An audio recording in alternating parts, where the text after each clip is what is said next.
प्यारे विद्यार्थियों, आज हमारा संस्कृत विषय का अति महत्वपूर्ण टॉपिक है समास। मैं आपको एक बात बताना चाहता हूं कि मैंने आपके लिए यह टॉपिक पहले क्यों नहीं चुना, क्योंकि इस टॉपिक से पहले आप सभी को संस्कृत व्याकरण की अच्छी तरह जानकारी हो जानी चाहिए। इसके लिए हमने सबसे पहले आपकी संस्कृत से रिलेटेड उच्चारण स्थला, स्वर व्यंजन और उसके बाद में उपसर्ग, प्रत्यय, विशेषण शब्द, अव्यय शब्द, ये मैंने आपको कारक, लकार, पुरुष, वचन, विभक्तियों का अध्ययन कराया। इन अध्ययनों को आप जब वीडियोस पे देखेंगे हमारे अपने यूट्यूब चैनल शहर हैप्पीनेस संस्कृत एजुकेशन पर, तो आपको संस्कृत बिल्कुल ही सरल और रोचक भाषा लगेगी। समास में आपको समास क्या है, समास किस प्रकार बनाए जाते हैं, समास किसे कहा जाता है, समास में जो दो समासिक पद होते हैं पूर्व पद और उत्तर पद की पहचान कैसे की जाती है, समासिक पद क्या है, समास विग्रह कैसे किया जाए, इनके लिए आपको विभक्ति चिन्ह का ध्यान रखना पड़ेगा। इसीलिए हमने अपने YouTube चैनल शहर हैप्पीनेस संस्कृत एजुकेशन पर कारक और विभक्तियों का टॉपिक अपलोड कर दिया है। आप विजिट कीजिए। फिर इस टॉपिक को जो आज हम ले रहे हैं समास, इसका आप अध्ययन करेंगे तो समास आपको अच्छी तरह समझ में आ जाएगा। जिस तरह हिंदी में समास होते हैं ठीक उसी प्रकार हम आपको संस्कृत में भी समास के बारे में बता रहे हैं। तो समास आप भी मेरे पीछे पीछे लिखिए। समास का मतलब होता है दो या दो से अधिक पदों के मेल को, यानी दो बड़े बड़े पद होते हैं, दो बहुत बड़े पद होते हैं, उनको मिलाकर एक पद बना दिया जाता है। दो या दो से अधिक पदों को मिलाकर एक पद बना देना क्या कहलाता है, समास कहता है। ऐसा समझे। और जब एक समास को विग्रह करके दो या दो से अधिक शब्दों में विभक्त किया जाता है वो समास का विग्रह कहलाता है। तो अब आप देखिए, पहले जो शब्द है समास, तो समास शब्द है, देखो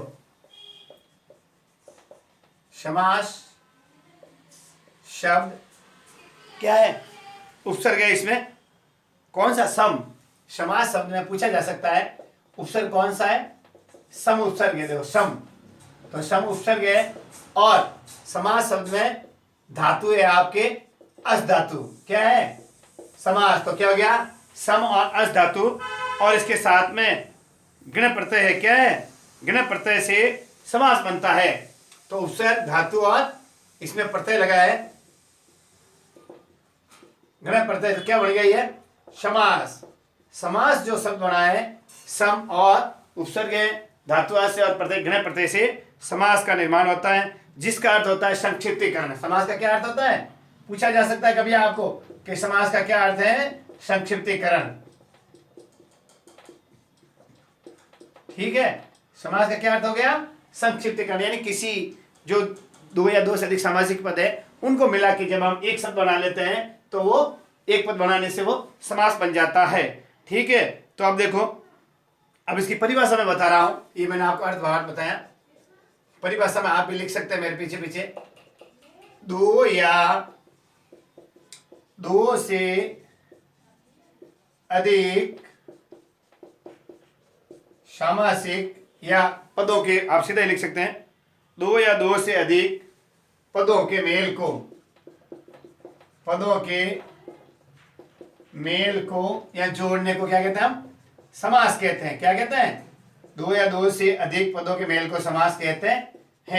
ठीक है, अब मैं आपको बताना चाहता हूं महत्व। जैसे देखो, एक उदाहरण ले रहे हैं आपके, सीता या पति। अब देखिए इसमें कितने वाक्य हैं, इसमें देखिए आप, सीता या पति, सीता के पति, तो दो अलग अलग शब्द हैं, इनको हम एक बनाएंगे। क्या बनाएंगे, तो इन दोनों को, जब ये दो सामासिक अलग अलग पद है इनको बना के हम लिखेंगे तो क्या हो गया, सीतापति, ये एक शब्द बन गया। और ये इसका क्या बन गया, ये समास बन गया। क्या बन गया, ये समास बन गया। सीताया पति यानी सीता पति। अब ये दो पद है, सीताया और पति अलग, ये अलग अलग पद है, ये भी पद है और ये भी पद है, और इन दोनों को मिला लिया हमने दोनों पदों को, तो क्या बन गया, ये समास। ठीक है, आपको अच्छी तरह समझ में आ रहा होगा। अब मैं आपको बताना चाहता हूं, ध्यान देना, जब इसका सीता के पति, इसका अर्थ भी होता है सीता के पति और इसका अर्थ होता है सीतापति, यानी सीता के पति। मेन बात है, अर्थ में कोई परिवर्तन नहीं होता है, अर्थ में परिवर्तन नहीं होता। यह महत्वपूर्ण बात है समास की कि दो या दो से अधिक समासिक पदों को जब मिलाया जाता है तो जो नया शब्द एक पद बनता है उसका अर्थ भी उन दोनों या तीनों जो पद है अलग अलग उनके अर्थ के समान ही होता है। जैसे ये बताया मैंने, सीता या पति, सीता के पति या सीता का पति। सीता पति का मतलब होता है सीता का पति। तो इसमें क्या होता है, ध्यान है आपको, महत्वपूर्ण बात यह होती है इसमें क्या, जब विग्रह करते हैं तो इसमें क्या करते हैं, इसको विभक्ति। अब इसमें विभक्तियां हैं, दोनों विभक्तियां हैं, तो पूर्व विभक्ति का लोप करके हमने सीतापति लिखा है। ये ध्यान रखना, इसमें क्या होता है, विभक्ति का लोप होता है। महत्वपूर्ण बात है। देखो पूर्वोत्तर जो पहले वाले वाक्य है, पूर्वोत्तर पद, पद लिख दो आप, पद की विभक्ति का लोप हो जाता है, विभक्ति का लोप हो जाता है। ये इस समास में जो कोई भी समास बनाओ उसमें ये बात ध्यान महत्वपूर्ण रखनी है कि जब भी हम कोई पद बनाते हैं तो वो दो पदों को जब समास बनाते हैं उसमें जो पूर्व पद है, ये पद है सीताया, ये आई ना, इस विभक्ति को सीता हटा के आपने इसमें दोनों विभक्तियों को एक मिला दिया है, ठीक है ना। अब मैं आपको बताना जैसे आगे भी हम बना सकते हैं, ध्यान आप से देखो, सीतापति के अंदर सीताया, देखो सीताया, सीता आकारांत स्त्रीलिंग, तो यहां पे कौन सी विभक्ति है, षष्ठी विभक्ति। देखो षष्ठी विभक्ति इसमें, किसमें, इसमें, और पति में कौन सी विभक्ति है, प्रथमा। तो क्या कर दिया, सीतापति, क्या कर दिया, सीतापति, यानी षष्ठी विभक्ति का हमने क्या कर दिया, लोप कर दिया, यानी षष्ठी विभक्ति को हमने हटा दिया और कौन सी विभक्ति रखी हमने, प्रथमा विभक्ति रखी है, ठीक है ना। पति में प्रथमा विभक्ति रखी है, इसीलिए वापिस आपको ये बात सभी जगह आपको ध्यान रखनी है, समास युक्त जो पद होता है उसको समस्त पद भी कहा जाता है। अब ये देखो समास युक्त पद है, इसको समस्त पद भी कहते हैं, समस्त पद, और ये दो अलग अलग सामासिक पद है, और जो समस्त पद है दोनों मिलके एक हो गया। अब देखो सीताया षष्ठी विभक्ति, पति में प्रथमा विभक्ति, तो सीता पति में दोनों में कौन सी विभक्ति आगे, वापस प्रथमा विभक्ति है। जो पूर्वोत्तर पहले वाली विभक्ति उसका लोप हो जाता है, जो पीछे बत्ती है उसको हम उस पद के अंदर लगा देते हैं। अब मैं एक महत्वपूर्ण बात और बताना चाहता हूं कि जब समास में समास बनाया जाता है उसमें दो पद होते हैं, पूर्व पद और उत्तर पद। पूर्व पद हो पहले वाला, उत्तर पद बाद वाला। जिस समास में पूर्व पद क्या हो, प्रधान हो, तो उसमें आता है अव्ययभाव समास।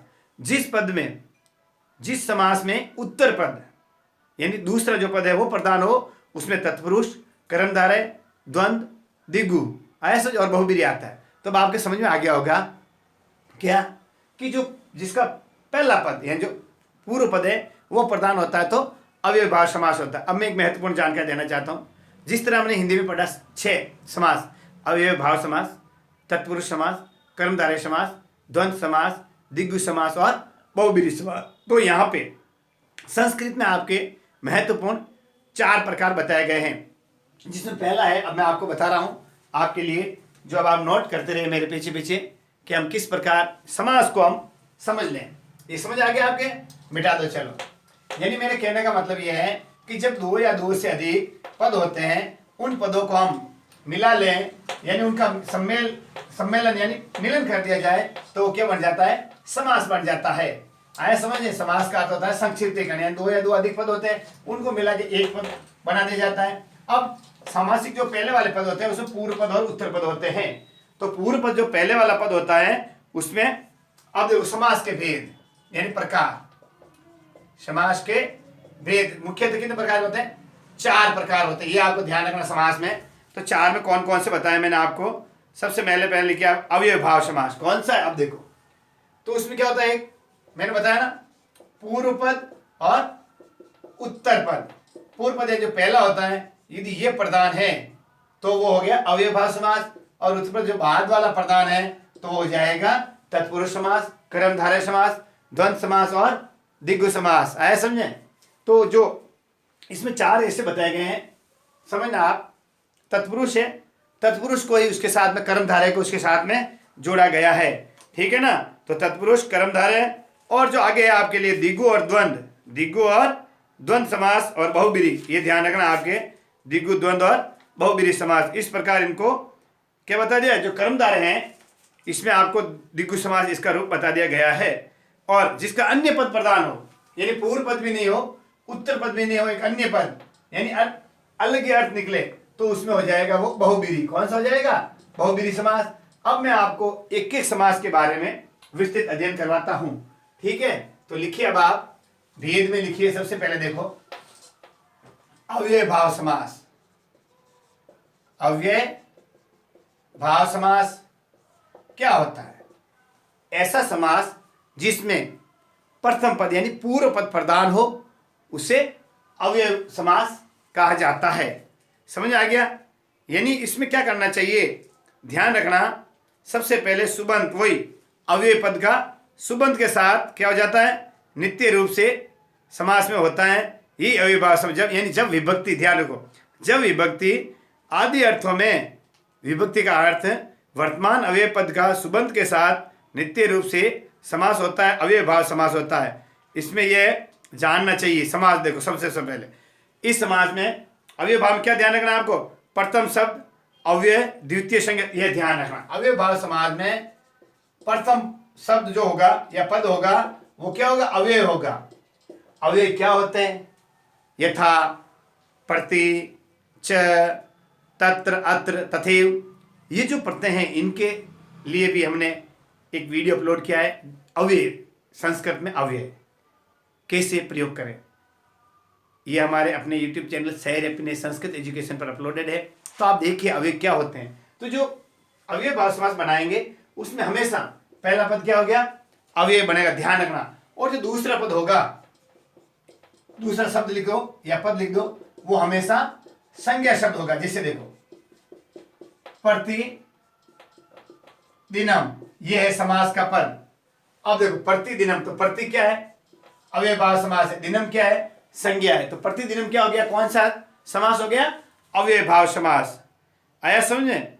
अब मैं बताना चाहता हूं, यानी इसमें प्रथम पद अव्यय, दूसरा संज्ञा शब्द, और जो प्रथम यानी पूर्व पद होता है, इसकी क्या होती है, प्रधानता होती है। वाक्य में देखना आप, जब आपको समासिक पदों का मेल कर दिया जाए, पूछा जाए, तो उसमें ये ध्यान रखना, जो पूर्व पद होता है, जिसे पहले वाले पद को हम, उसमें प्रधानता आपको दिखेगी। अब देखो, दोनों पद, प्रथम और दूसरे दोनों पद मिलकर के ये प्रतिदिनम, ये भी क्या बन गया, एक अव्यय बन जाता है। ये ध्यान रखना, जब अव्यय भाव समास के अंदर बना जाता है वो शब्द भी अव्यय भाव समास बन जाता है।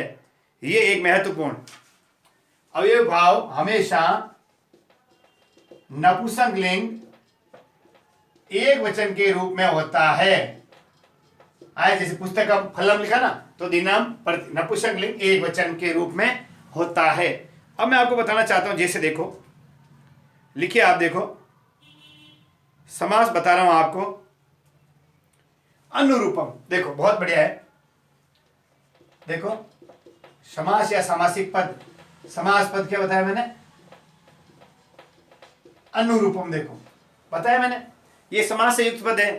तो इसके बाद में देखो, सबसे पहले इसमें क्या ढूंढना पड़ेगा, अव्यय। अव्यय कौन सा है, अनु। क्या है, अनु। इसमें क्या भाई, अव्यय है। अब अव्यय का अर्थ क्या होता है, अनु यानी क्या हो गया, योग्य अर्थ है, योग्य, योग्यता के लिए। तो इसका अर्थ के रूप में लेंगे योग्यता। अनु का मतलब होता है योग्यता के लिए। हम किसके लिए करते हैं, योग्यता के लिए हम करते हैं। अब देखो, समास तो ये हो गया अनुरूपम। अब आ जाता परीक्षा में, अनुरूप शब्द का समास विग्रह करो। क्या करो, समास विग्रह कैसे किया जाए। तो अनुरूपम के लिए आपको करना है, जो पद द्वितीय पद है, क्या करेंगे, तो रूपम है, तो क्या हो गया, रूपस्य योग्यम। अनुरूपम का होगा रूपस्य योग्यम। अब प्रश्न पूछा जा सकता है, समास विग्रह का शब्द रूपस्य योग्यम को समास के रूप में लिखिए, तो अनुरूपम। प्रश्न बन सकता है, अनुरूपम में कौन सा समास है, अव्यय भाव समास। अनुरूपम में कौन सा अव्यय है, अव्यय। अनुरूपम शब्द का समास विग्रह कीजिए, रूपस्य योग्यम, रूपस्य योग्यम। आगे आपके समझ में अच्छी तरह से, जैसे प्रतिदिनम का बता रहा हूं। देखो, प्रतिदिनम, ये अभी जो परीक्षा हुई है उसमें पूछा गया है। प्रतिदिनम यानी हर रोज, हमेशा कह सकते हैं जिसको अपन प्रतिदिनम को हम क्या कह सकते हैं, हमेशा कह सकते हैं। तो किसका प्रति, तो उपसर्ग प्रत्यय कौन सा हो गया, उपसर्ग कौन सा हो गया इसमें, वही प्रत्यय क्या हो, चाहे आप देख बताना चाहता हूँ, जो पहले लगता है वो उपसर्ग, जो पीछे लगता है वो प्रत्यय। तो जो उपसर्ग का कार्य करता है प्रति भी है, और ये प्रत्यय क्या है हमारा अव्यय भाव है। क्या है, अव्यय भी बता रहा है इसमें, यानी विपसार्थे योग्यता होती है, विपसार्थे, ठीक, विपसार्थ यानी। अब देखो तो प्रतिदिनम क्या हो जाएगा, इसका समास विग्रह करना बहुत ही महत्वपूर्ण है। दिनम दिनम क्या लिखेंगे, दिनम दिनम प्रति,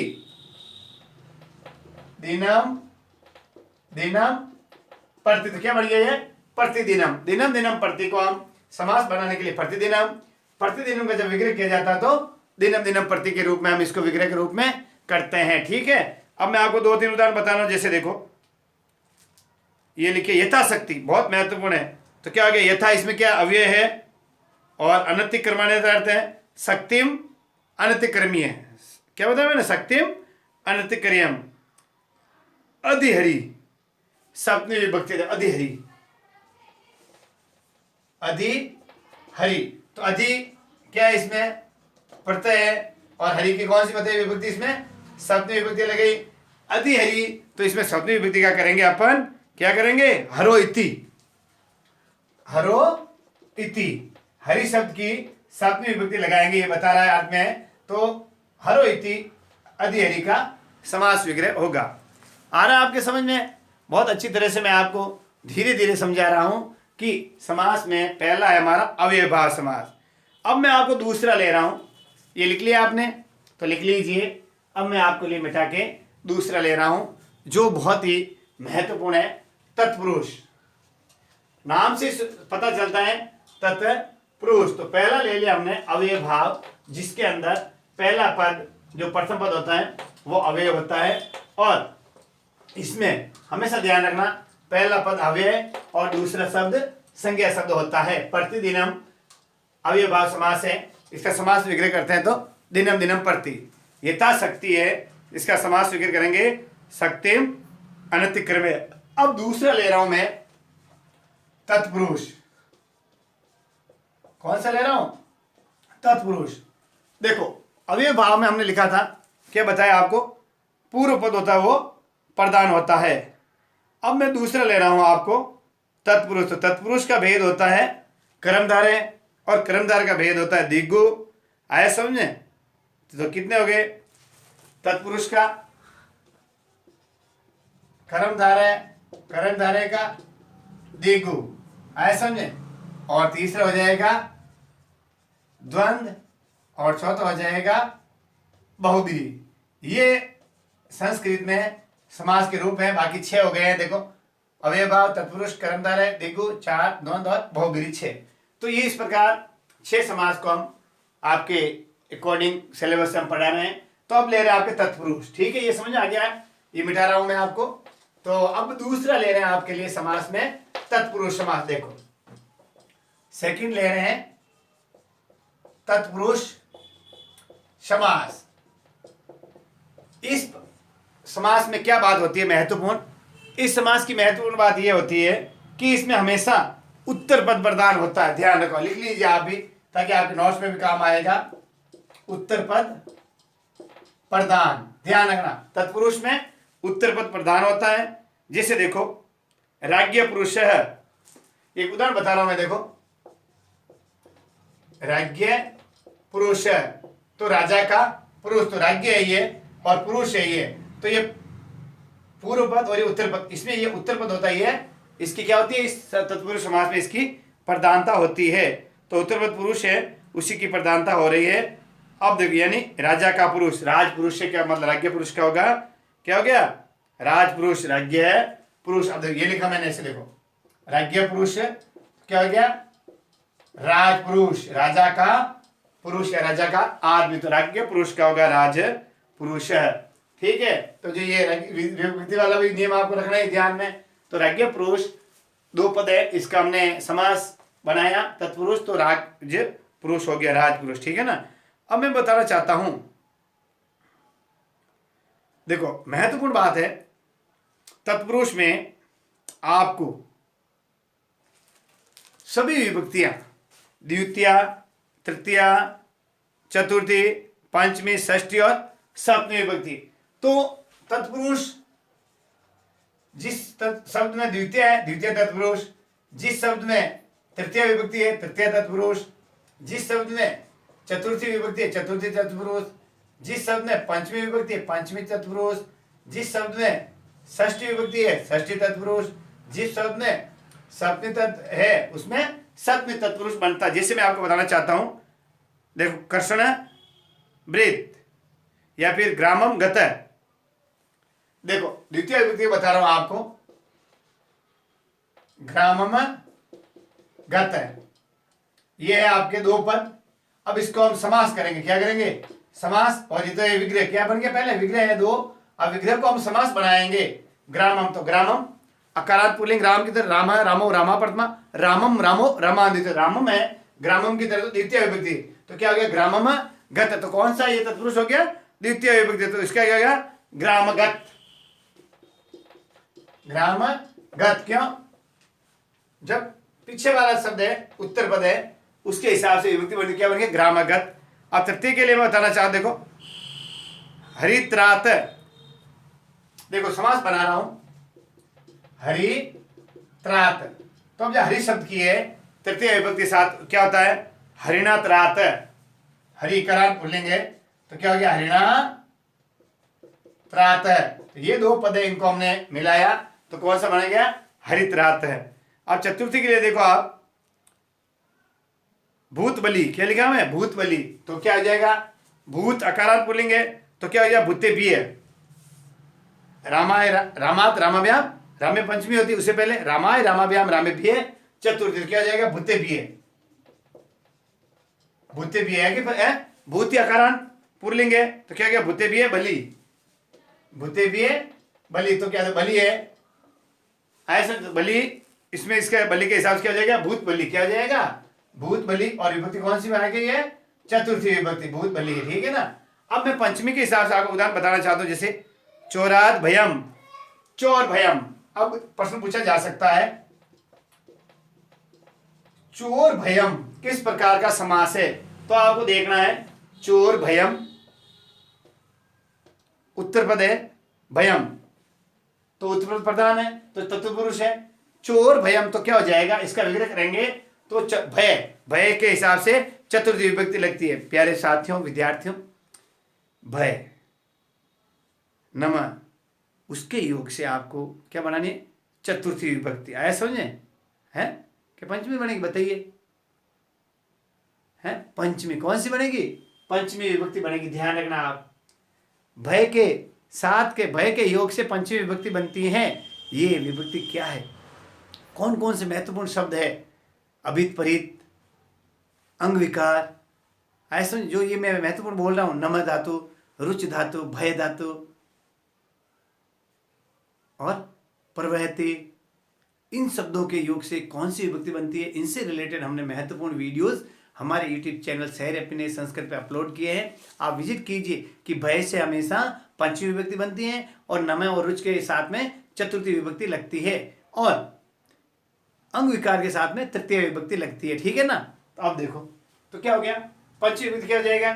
चोर अकारांत पुल्लिंग है, तो क्या हो जाएगा? रामात, तो क्या हो जाएगा? चोराद, चोराद भयम, तो क्या हो गया? चोराद भयम का चोर भयम पंचमी। राजपुरुष का मैंने बताया था, राज्ञ पुरुष षष्ठी विभूति है, तो इसका करेंगे समास, तो क्या हो जाएगा? राजपुरुष है। क्या बन गया? राजपुरुष है। साथ में जैसे अश्वेशु सौंड, अक्षेशु सौंड, तो अक्ष सौंड, देखो अक्षेशु रामेशु, अक्षेशु सौंड, तो क्या हो गया? अक्षेशु सौंड, अक्षेशु शब्द विभक्ति है, सौंड अकारांत प्रथम विभक्ति, तो अक्ष सौंड, क्या हो गया? अक्ष सौंड, अक्ष सौंड, ये बन गई। इस प्रकार तत्पुरुष समास का हम प्रयोग द्वितीय, तृतीय, चतुर्थी, पंचमी, षष्ठी, सप्तमी विभक्ति के रूप में भी हम इसका प्रयोग करते हैं। इसका प्रयोग हम उस स्थिति में करते हैं कि जब समासिक पद में उत्तर पद प्रधान हो। आ रहा समझ में आपके? क्या? जब समासिक पद में उत्तर पद प्रधान हो अब एक बात और बताना चाहता हूं, इसमें हम हमेशा जो विभक्ति होती है वो द्वितीय, तृतीय, चतुर्थी, पंचमी, षष्ठी, सप्तमी इन विभक्तियों का लोप हो जाता है। अब ये देखो, तत्पुरुष है दो प्रकार में होता है, समानाधिकरण और वेदीकरण। इसको हम किसमें करते हैं? समानाधिकरण और वेदीकरण, इन दो रूपों में हम तत्पुरुष समास का प्रयोग करते हैं। अब ये क्या होता है भाई? समानाधिकरण होता है पूर्व पद और, देखो समानाधिकरण में क्या होता है? दोनों पदों में एक ही विभक्ति, दोनों पदों में एक विभक्ति, एक समान हम विभक्ति का प्रयोग करते हैं, वो क्या हो गया? समानाधिकरण। दूसरा है वेदीकरण, यानी पूर्व पद में, ये वेदीकरण में यानी ये पूर्व पद है पहले वाले में कौन सी? दूसरी से सातवीं विभक्ति लगती है और उत्तर पद में अलग विभक्ति लगती है। ये आपको बताना चाहता हूं। जैसे तो प्रथम पद में ये जो मैंने बताया सारे द्वितीय, तृतीय, चतुर्थी, पंचमी, षष्ठी, सप्तमी, ये वेदीकरण के उदाहरण है। यानी पहले शब्दों में सप्तमी विभक्ति से लेके षष्ठी, पंचमी, चतुर्थी, तृतीय और द्वितीय लगती है, लेकिन उत्तर पद में हमेशा कौन सी विभक्ति रहती है? प्रथमा विभक्ति रहती है। इस प्रकार मैं आपको बताना चाहता हूं, जैसे मैंने सबके आपके उदाहरण बता दिए हैं, द्वितीय से लेके आपको कहां तक बताया मैंने? सप्तमी विभक्ति तक बता दिए हैं, ठीक है ना। वापस देखो एक बार बता रहा हूं। द्वितीय विभक्ति में अभित, पतित, वही मैंने बताया था, आश्रित, अतीत, गत, इनके साथ में हमेशा द्वितीय विभक्ति लगती है।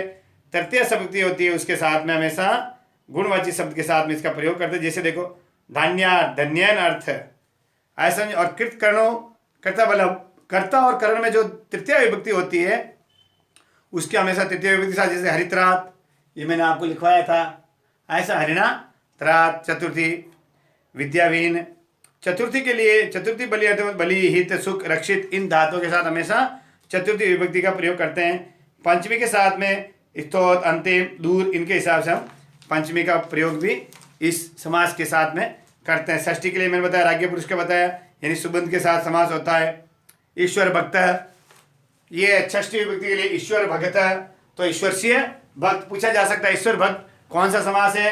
ईश्वर में भक्त जो है उत्तर पद प्रधान है, तो वो तत्पुरुष, और ईश्वर से भक्त इसकी षष्ठी विभक्ति में इसका प्रयोग होगा। देवालय, देवश्य आलय, ऐसा देव पूजक, देवश्य पूजक। सप्तमी में होता है अक्षौण, अक्षरण, शौण, यानी पास से फेंकने में चतुर, कार्य चतुर, यानी कार्य चतुर, यानी चतुर धातु के साथ में सप्तमी विभक्ति आती है, ठीक है ना। जैसे देखो अब एक उदाहरण है, प्रथा सुतु, यानी प्रथया सुतु, प्रथा का पुत्र।